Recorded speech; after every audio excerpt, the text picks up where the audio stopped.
องของความเป็นไทยใต้ผืนฟ้าอันเรืองงาม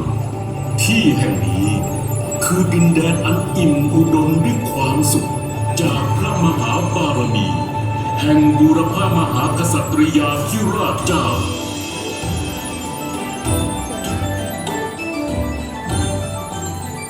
และความสุขความดีงาม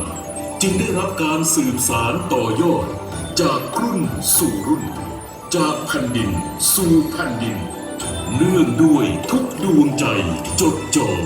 ที่จะร่วมแสดงความจงรักภักดีด้วยดวงใจ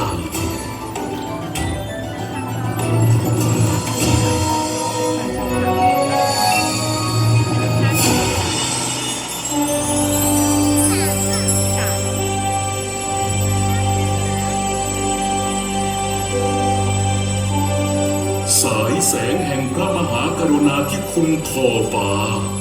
เมื่อพระบาทสมเด็จพระเจ้าอยู่หัวทรงพระกรุณาโปรดเกล้าโปรดกระหม่อม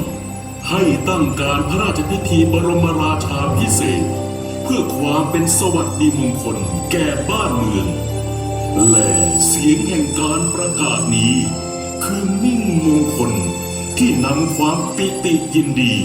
มาสถิตแก่ดวงใจประชาชนทั่วโลก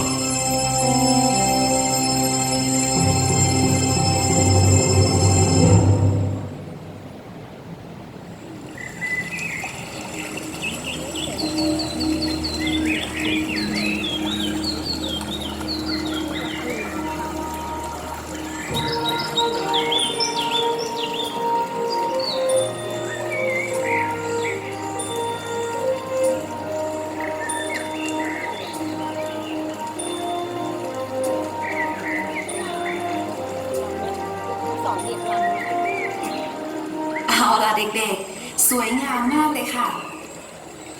เดี๋ยววันนี้เรามารอชมการฝึกซ้อมขบวนพยุหยาตราร่วมกันนะคะค่ะคุณครูอ้าวซ้อมรำกันเสร็จแล้วเหรอมานั่งกับปู่ตื่นเต้นเหรอคะคุณปู่มารอริมน้ำแล้วแน่น้ำตาซึมอีกแล้วนะคะปู่มีความสุขและภูมิใจที่ได้เกิดเป็นคนไทยใต้ร่มพระบารมีพิมพ์ก็ภูมิใจค่ะคุณปู่เด็กๆรู้ไหมอีกไม่นานแล้วที่พวกเราชาวไทยทุกคนจะได้ร่วมชื่นชมพระบารมีในการเสด็จพระราชดำเนินเลียบพระนครโดยขบวนพยุหยาตราทางชลมารชลมารคืออะไรหรือคะคุณปู่ชลมารคือการเสด็จพระราชดำเนินทางน้ำของพระเจ้าอยู่หัวในโลกส่วนสชลมารก็คือการเสด็จพระราชดำเนินทางบกยังไงคะนักเรียนอ๋อหนูรู้แล้วค่ะหนูเห็นในหลวงเสด็จในทีวี แล้ววันนี้พวกหนูจะได้เห็นการซ้อมขบวนเรือพระราชพิธีในการเสด็จพระราชดำเนินทางน้ำด้วยตาแล้วนะดีใจจังเลยค่ะปู่ก็ดีใจนับตั้งแต่ที่พระบาทสมเด็จพระเจ้าอยู่หัวทรงพระกรุณาโปรดเกล้าโปรดกระหม่อมให้ตั้งการพระราชพิธีบรมราชาภิเษกชาวไทยทุกคนต่างชื่นชมยินดี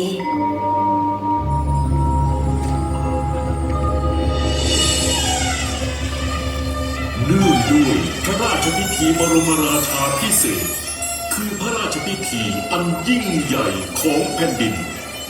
และพระบาทสมเด็จพระเจ้าอยู่หัวรัชกาลที่10ทรงประกอบการพระราชพิธีอย่างสมบูรณ์ตามโบราณราชประเพณีที่ยึดถือปฏิบัติสืบมา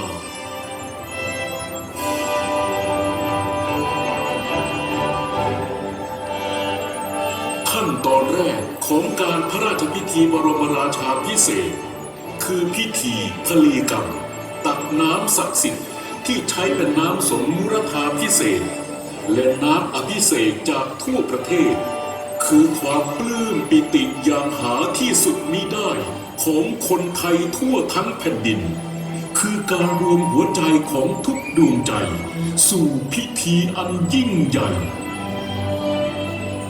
สู่พระราชพิธีเบื้องกลางอันได้แก่ การพระราชพิธีบรมราชาภิเษกและเฉลิมพระราชมณฑีพระราชพิธีเฉลิมพระปรมาภิไธย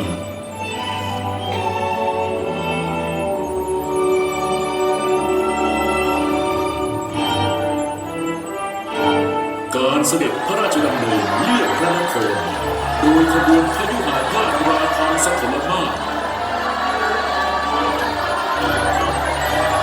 และการเสด็จออกทรงรับการถวายพระพรชัยมงคลล้วนเป็นเหตุการณ์ที่จะจารึกอยู่ในดวงใจของชาวไทยทั้งแผ่นดิน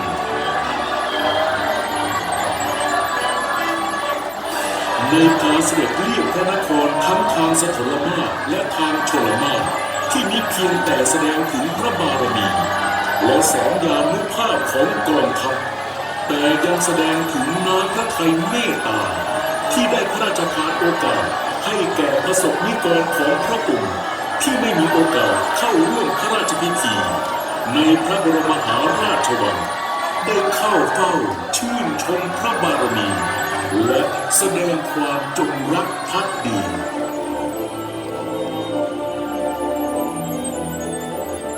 การเสด็จอยู่ท่ามกลางประชาชนนั้น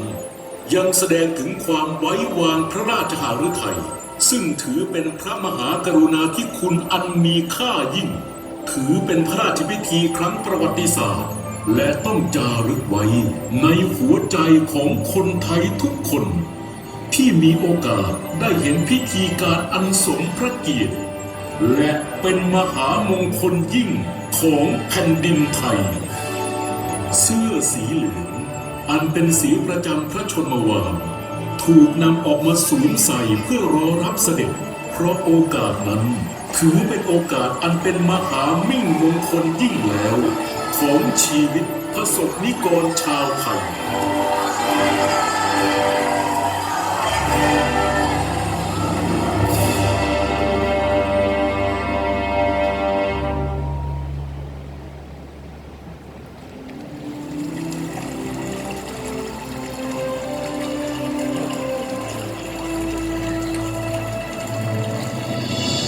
วันนั้น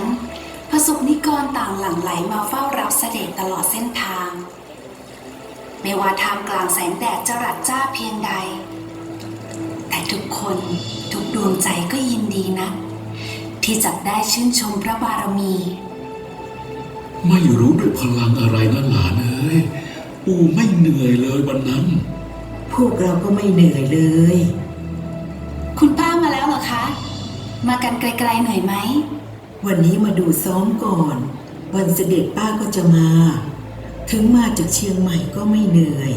เหมือนเมื่อครั้งงานพระราชพิธีบรมราชาภิเษกวันที่ 4, 5, 6ที่เราได้ร่วมรับเสด็จพระองค์ท่านป้าไม่มีวันลืมเลยลูกเอ้ยมันมีความสุขมากๆเลยเป็นบุญจริงๆป้าไม่มีวันลืมภาพเสด็จเลียบพระนครและเสด็จออกณสีหบัญชรเสียงถวายพระพรทรงพระเจริญดังกึกก้องไม่ขาดสาย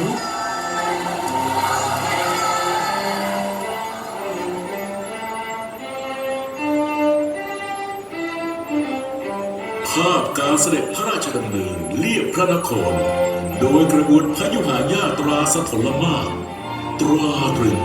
ลงณกลางใจไทยทั้งผองด้วยกระบวนพยุหญาตราสถลมาศจากพระที่นั่งอาภรณ์พิโมกข์ปราสาทไปยังวัดบวรนิเวศวิหารวัดราชบพิตรสถิตมหาสีมารามและ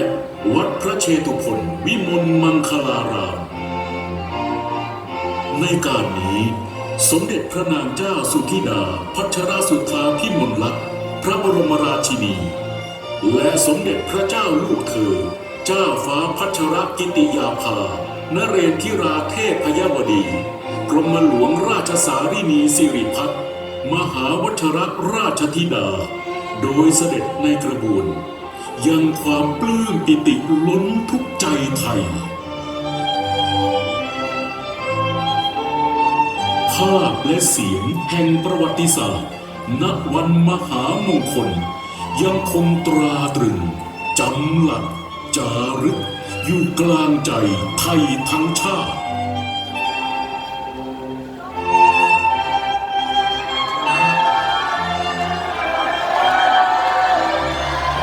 เมื่อพระบาทสมเด็จพระปรเมนทรรามาธิบดีศรีสิงห์มหาวชิราลงกรณ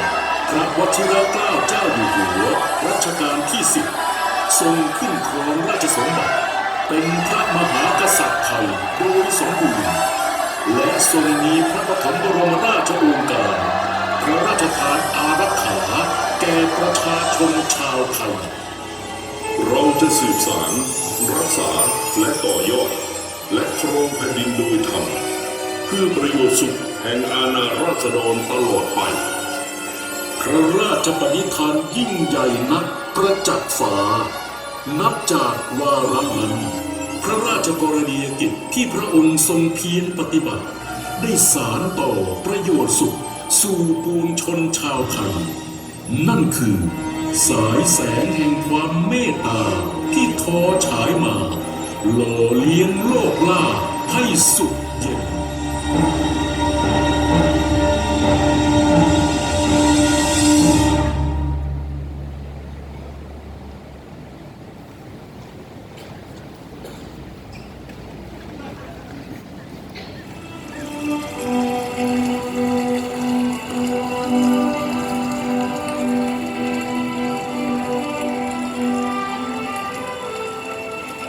เมื่อได้มีการพระราชพิธีบรมราชาภิเษกเบื้องต้นและเบื้องกลางแล้วพระสงฆ์นิกรชาวไทยทั้งแผ่นดินก็ต่างร่วมใจกันเฉลิมฉลองป้าอยู่เชียงใหม่ก็ได้ไปชมมหรสพนะเด็กๆก็ได้ร่วมแสดงจำได้ไหมคะจำได้ค่ะ พวกเราไปรำกิ่งไม้เงินทอง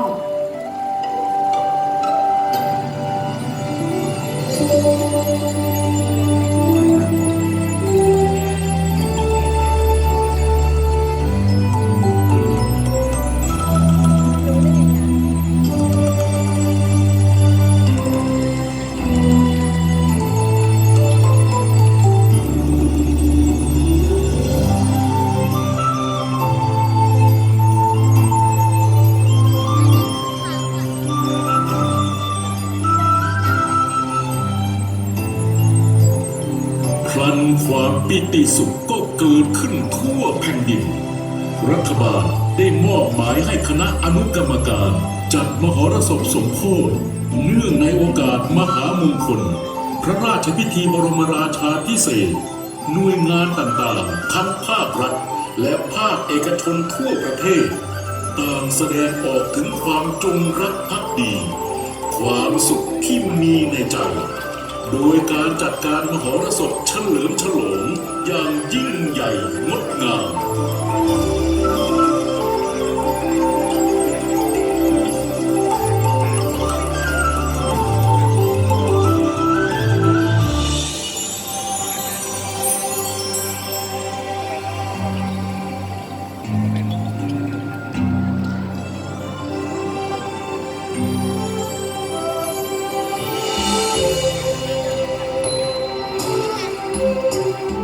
ชาวไทยภาคเหนือ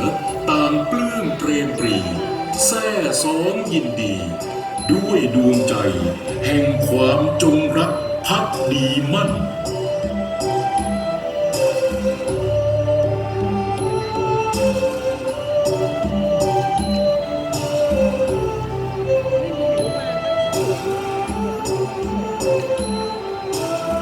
ชาวไทยภาคกลางทุกดวงใจล้วนเอมอิ่มไปด้วยปิติสุขด้วยความฉ่ำเย็นแห่งพระมหาบารมี พ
าคอีสาน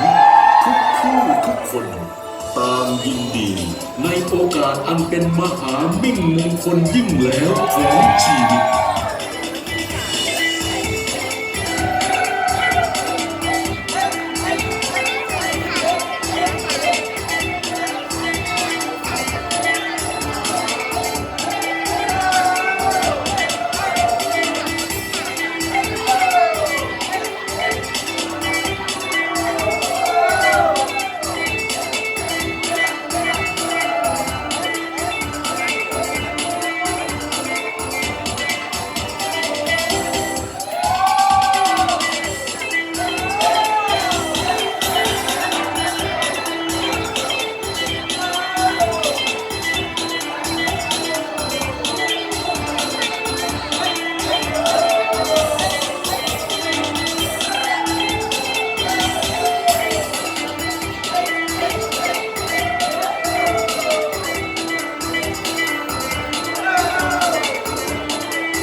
ปลายด้ามขวานต่างสุขเกษมและพร้อมน้อมถวายความจงรักภักดีด้วยดวงใจ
พระมหาบารมีอันยิ่งใหญ่ไพศาล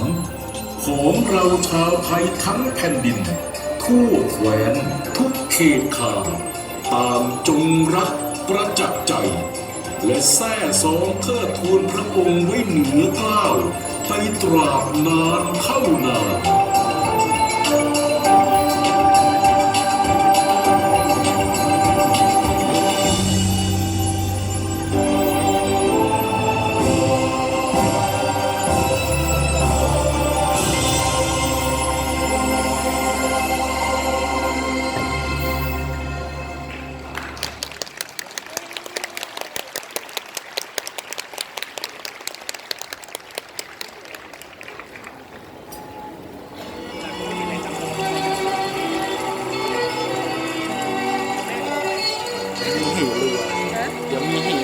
ช่วงเวลาของพระราชพิธีบรมราชาภิเษกเบื้องต้นและเบื้องกลางได้ผ่านไปแล้วอีกไม่ช้านานก็จะมีการเสด็จพระราชดำเนินเลียบพระนครโดยขบวนพยุหญาตราทางชลมารซึ่งถือเป็นพระราชพิธีบรมราชาภิเษกเบื้องปลายคุณปู่คะเด็กๆการซ้อมขบวนเรือพระราชพิธีจะเริ่มแล้วค่ะตื่นเต้นจังเลยค่ะครูพิมพ์คุณปู่ครูก็ตื่นเต้นจ้ะนี่คือช่วงเวลาแห่งความสุขของคนไทยเป็นบุญของเราชาวไทยที่ได้ชื่นชมการซ้อมของขบวนเรือพระราชพิธีในการเสด็จพระราชดำเนินเลียบพระนครโดยขบวนพยุหญาตราทางชลมารของในหลวงรัชกาลที่10ขอทรงเป็นมิ่งขวัญของชาวไทยสืบไป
จาก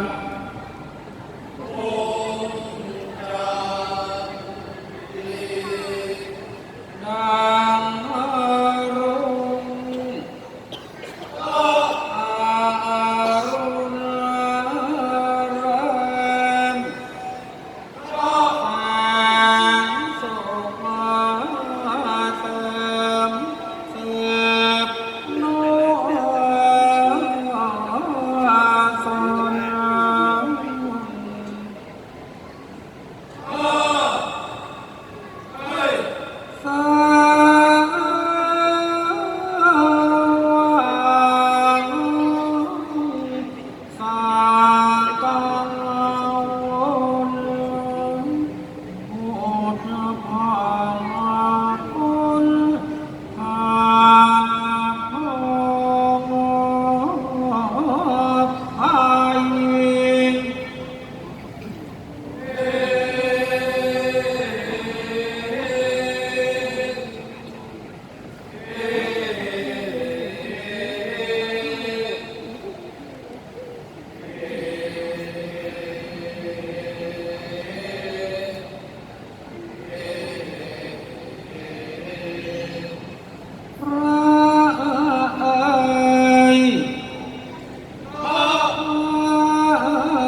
และกาเพเรือเฉลิมพระเกียรตินำขบวนเรือพยุหญาตราทางชลมารจำลองให้ชะลอล่องเหนือท้องน้ำของความจงรักภักดีจำลองภาพแห่งความสุขและภาพแห่งมิ่งมงคลของชีวิตของเราชาวไทยภายใต้ร่มพระมหาบารมีแห่งพระบาทสมเด็จพระปรเมนทรรามาธิบดีศรีสินมหาวชิราลงกรณพระวชิรเกล้าเจ้าอยู่หัวรัชกาลที่10แห่งราชวงศ์จักรีของพระสงฆ์นิกรทั่วล่าต่างเปรมปรียิ่งที่อีกไม่นานจะมีโอกาสได้ชื่นชมพระบารมีแห่งพระบาทสมเด็จพระเจ้าอยู่หัวพร้อมด้วยสมเด็จพระนางเจ้าพระบรมราชินีในการเสด็จพระราชดำเนินเลียบพระนครโดยขบวนพยุหญาตราทางชลมารอันเป็นพระราชพิธีบรมราชาภิเษกเบื้องปลายในโอกาสอันเป็นมหามิ่งมงคลนี้ของเราชาวไทยทั้งแผ่นดินรวมดวงจิตหลอมดวงใจถวายพระพรชัยพระบาทสมเด็จพระปรเมนทรรามาธิบดีศรีสินมหาวชิราลงกรณพระวชิรเกล้าเจ้าอยู่หัวขอพระองค์ทรงพระเจริญยิ่งยืนนาน